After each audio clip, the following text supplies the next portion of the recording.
Hi everyone, today we will talk about how to fix Instagram account temporarily blocked.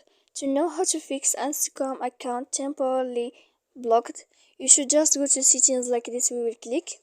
After that, in this page, you will go to apps, app settings, the default apps here, and then in this list you will go down to find the application of Instagram like this here. And when you will see this page, you will go down to click for stop. When you will end this, you will click storage. After that, in this page, you will click clear cache, and then you will click clear data. And after all that, when you will end this, you can turn off your phone so that you can know how to fix Instagram account temporarily blocked. So please don't forget to support us by like and subscribe. See you next time in another video, and thank you for watching.